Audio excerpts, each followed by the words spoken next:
Hey everyone, this is a short little video just kind of talking about how I create my assets and how I unwrap them to the textures that are provided with the asset sets.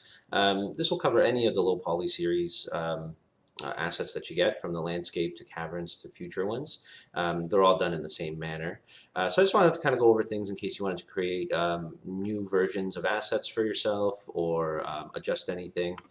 Just kind of wanted to quickly review things. So here we have some of the rocks, some of the cliff rocks from the low poly landscape. So you can see here they're low poly, triangulated meshes. Now all of my assets are unwrapped to a single texture, aside from the rivers. They just kind of have their own material. So let's take a look at the texture that we're using. This one is the tree colors texture.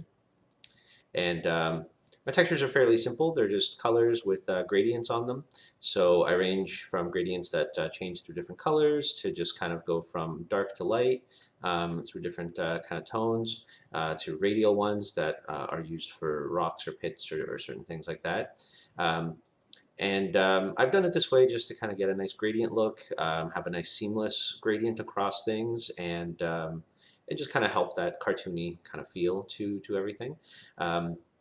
So with all these textures, the unwrap is actually quite simple. So I'll model this mesh here, and then when I'm ready to unwrap, I'll throw an unwrap modifier on there. And let's take a look at the material editor here. So here we have our rock, and he is placed on the gradient from dark to light. I like to keep my darks on the bottom just so they're a little grounded and they feel quite nice. And the way I unwrap this is actually quite simple. I just use the planar unwrapper. So if we had this unwrapped to whatever, a random kind of assortment after you first modeled it, I would select all of these meshes here. I would go over here um, under the material or the unwrap properties under projection. I would select planar map, and then I would cycle through X, Y, or Z, and X or Y will do for this one. Y looks quite nice. So I will unclick the projection modifier to allow me to manipulate this, and I will just kind of squish it down and fit it onto a gradient here. So there you have it. That's it. It's quite simple.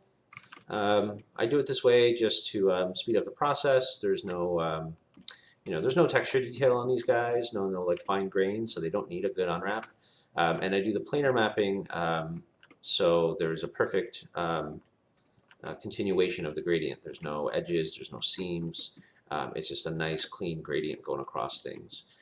If I were going to actually do a proper unwrap for this rock, it would be a lot more work, and I would have to bake out a texture map for each one of these. And since they're all different shapes, that would be quite a lot of resources. So doing it this planar way allows me to use one texture, unwrap as many things as I like, and not really worry about resolution or stretching and all that kind of stuff. So I hope that helps if you're making your own assets. And texturing them to any of the textures that are provided with my sets.